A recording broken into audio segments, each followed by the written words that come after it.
पितरों की तृप्ति देने वाला एक भादो मास है। इस महीने में हमारे जो पूर्वज हैं उनके लिए बहुत सारे सत्कर्म कर सकते हैं। कहीं लोग गया तीर्थ जाते हैं, कहीं लोग अन्य तीर्थों में जाकर अपने पितरों के लिए कुछ न कुछ कार्य करते हैं। नारायण बलि करना और विशेष प्रकार से भादो मास के अंदर श्राद्ध पक्ष चलता है और बाद में तो नवरात्रि के दिन प्रारंभ हो जाते हैं। इसलिए भादो मास कोई कम नहीं। शिव महापण अंतर्गत हम देखें तो महादेव की साधना माक्षर मास, पवित्र श्रावण मास और विशेष करके भादो मास में, कारण के हमारे सबके पूर्वज और हमारे सबके पितृ भगवान शिव हैं। हमारे सबके पिता, प्रधान पिता, प्रथम पिता कौन है? शिव तो है। जगत पीतरम वंदे पार्वती परमेश्वर, जगतः पीतरम शंभु, हमारे सबके पिता भगवान शिव है। इसलिए भादो मास में विशेष प्रकार से भगवान शिव का अर्चन पूजन, विशेष करके पितरों के तर्पण के लिए विद्वान ब्राह्मणों को आमंत्रित करके हम विशेष प्रकार के पितरों को तृप्त करते इस महीने के अंदर। और कुछ भी न हो सके इस महीने के अंदर तो पंचाक्षर मंत्र का जाप करें। और नित्य हमारे लिए रोज श्रावण मास होना चाहिए। जब कथा श्रवण करते हैं तब हमारे लिए श्रवण नक्षत्र युक्त पूर्णिमा के कारण हम श्रावण कहते हैं। इसलिए हमारा पूरा महीना भगवान महादेव की कथा कहने में और सुनने में गया। और भादो मास के 3 दिन भी हम कथा के लिए भगवान महादेव के सानिध्य में रहेंगे, क्योंकि केवड़ात्रिज के दिन ये कथा पूर्ण हो जाएगी। आज कथा का 8वां दिन है।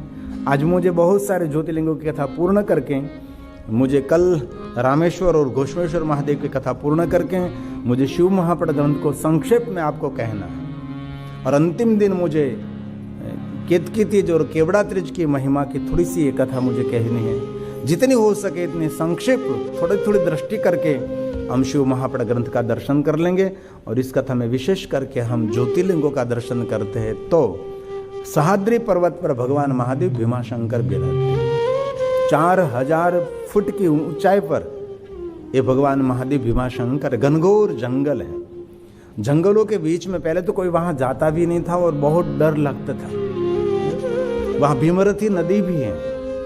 भगवान शिव जी के पसीने से ये नदी प्रकट हुई, इसलिए इसको भीम नदी कहते हैं। भीम नदी इसीलिए वहाँ भमरगिरी गांव है, भोरगिरी गांव है, वहाँ छोटा सा गांव, इसका गांव का नाम है भोरगिरी, क्योंकि पर्वत को कहते गिरी। जैसे मेरी सरनेम भी है गिरी, तो जो पर्वतमाला में रहते हैं उसको हम गिरी कहते हैं। इसीलिए इस गांव का नाम है भोरगिरी। इसलिए भोरगिरी पर से लगता है भीमनाथ महादेव। भीमा नदी के नाम से भीमानाथ महादेव। तो वहाँ 2 हैं, वो एक ज्योतिर्लिंग भीमाशंकर है और एक गुप्त भीमाशंकर है। इस स्थान की बहुत बड़ी महिमा भी है। और इस पहाड़ का जो आकार है ये रथ जैसा आकार है, इसलिए उसको कहते हैं रथ चलयम, रथ जैसा उसका आकार है। इसकी इस पहाड़ की विशेषता एक महिमा है। और बहुत सारी कथा भीमाशंकर महादेव के लिए कही है। त्रेता युग में त्रिपुरासुर हुआ और उसने भगवान शिव का ही तप किया था।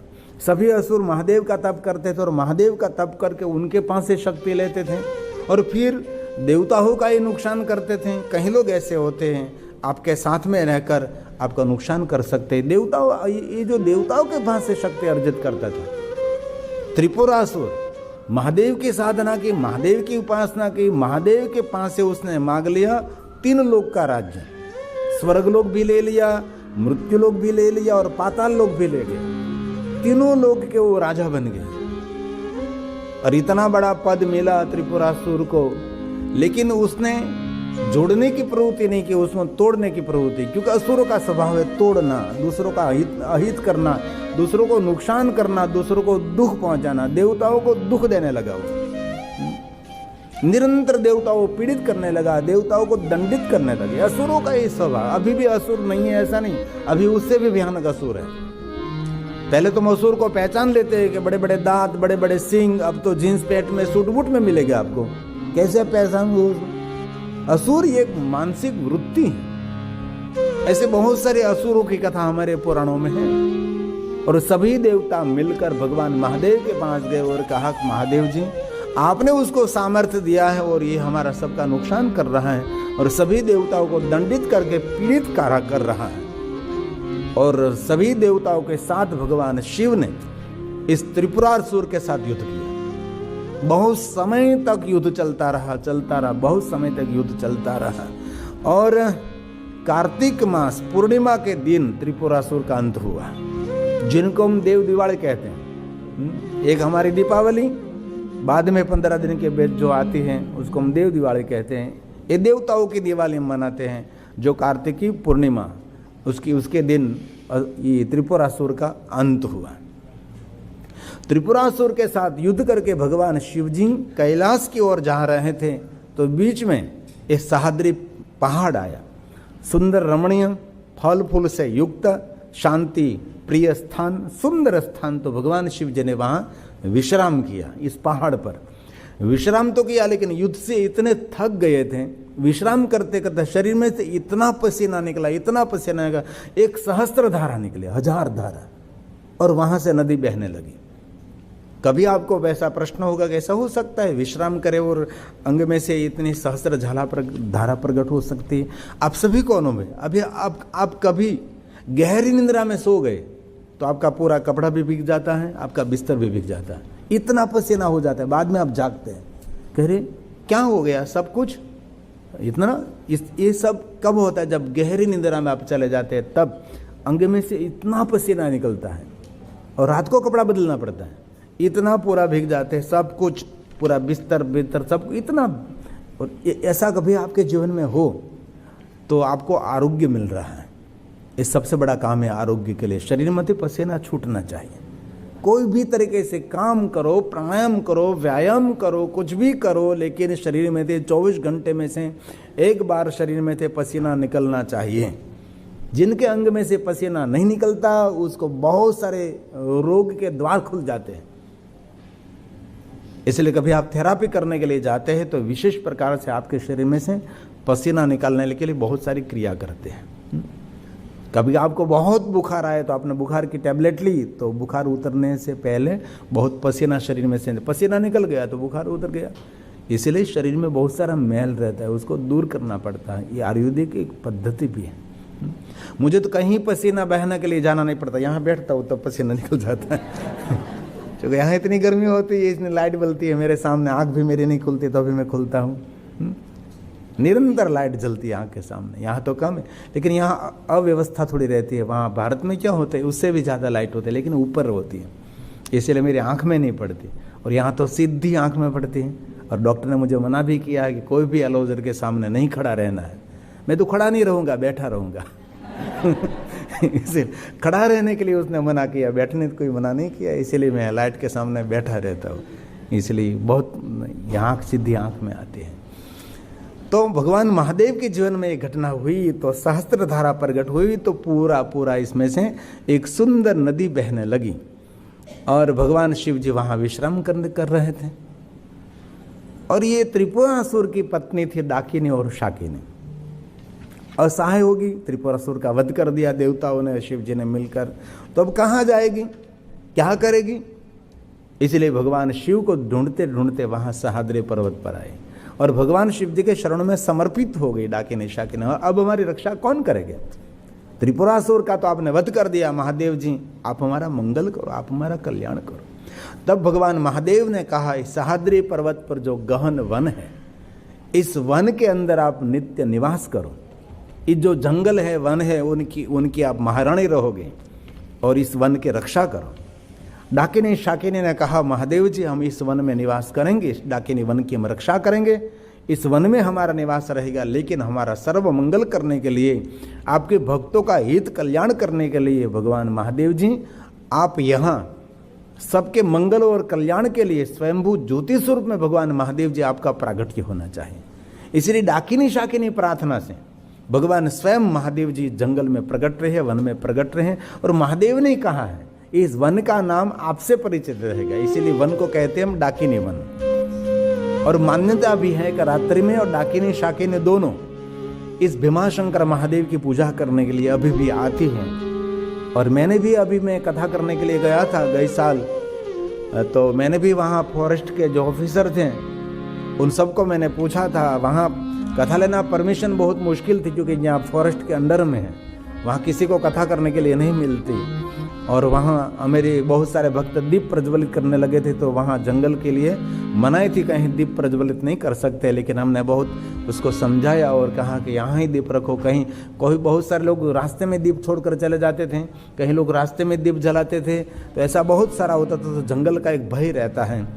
तो हमने वहाँ कथा की, तो मैंने कहा फॉरेस्ट रेंजर, DFO जैसी पोस्ट होती है उसके रेंजर की आदि आदि अलग अलग, तो मैंने बहुत धन्यता दी कि आपने सुरक्षित रखा है वन में कहीं भी आपने छेड़छाड़ नहीं की। लेकिन ये दोनों फॉरेस्टर ऑफिसरों ने कहा कि वन सुरक्षित हम नहीं रखते, ये वन की रक्षा डाकिनी शाकिनी करती है, जो भूतों की देवी है। इस पूरे वन की रक्षा डाकिनी शाकिनी करते हैं। मुझे बहुत खुशी हुई। तो एक कथा ये भी है भीमाशंकर महादेव की, और दूसरी कथा है पद्म पुराण की। बहुत सारी अलग अलग, एक ज्योतिर्लिंग की कथा में बहुत सारी कथा कह सकता हूँ। ऐसी बहुत सारी पेटा कथा, उपकथा जिनको कही जाती हैं। तो स्कंद पुराण में अलग होता है, पद्म पुराण में अलग होता है, शिव महापुराण में कुछ अलग होता है। तो सभी पुराणों में ऋषि मुनियों का एक दर्शन होता है। एक ज्योतिर्लिंग के बहुत सारे ऋषि हुए, इस ऋषियों की कथा किस बहुत सारे, एक ज्योतिर्लिंग के भक्त बहुत सारे राजा भी हुए।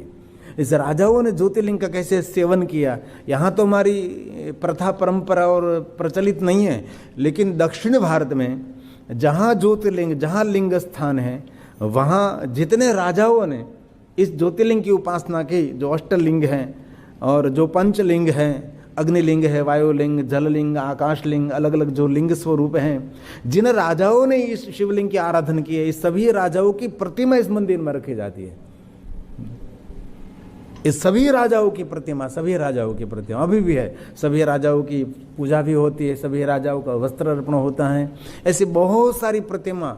तो एक बार मैंने वहाँ के पुरोहितों को पूछा कि ये सभी कौन हैं, तो कि जितने महादेव के भक्त यहाँ हुए, ये सभी महादेव के भक्तों की सभी प्रतिमा है और उन सबकी पूजा होती है। ऐसी बहुत सारी दक्षिण भारत में शिव परंपरा के लिए एक बहुत बहुत उज्ज्वल कथा रहती है। सबकी एक एक मान सम्मान एक रखते हैं। और कुंभकर्ण रहता था, उसने पूरा इलाका अपने हाथ में रखा था। और वहाँ एक कर्कटी नाम के एक असुर राक्षसी थी। और राक्षस तो राक्षस होता है और राजा तो राजा होता है, किसी के साथ कुछ भी छेड़छाड़ कर सकता है। एक कुंभकर्ण के संपर्क में आए, वो उनके द्वारा एक पुत्र हुआ जिनका नाम भीमासुर था। और भीमासुर ने ब्रह्मा जी का बहुत बड़ा कठिन तप किया और तब करके उसने अतुल बल प्राप्त किया। अतुल बल के माध्यम से चूंकि असुर था, बल और धन संपत्ति तो बहुत लोगों को मिली है, लेकिन कितने लोग अपना बल जगत हित के लिए, लोक कल्याण के लिए समर्पित करें। ये दुनिया में धनपति बहुत हैं, लेकिन कितने धनपति हैं जो अपना धन मानव कल्याण के लिए समर्पित करे? ऐसे बहुत लोग मिलेंगे, बहुत कम मात्रा में, मतलब नहीं वत समझो। ऐसे बहुत सारे, यहाँ हमारे इंग्लैंड में भी बहुत सारे मंदिर है, भव्य अत्यंत भव्य हैं।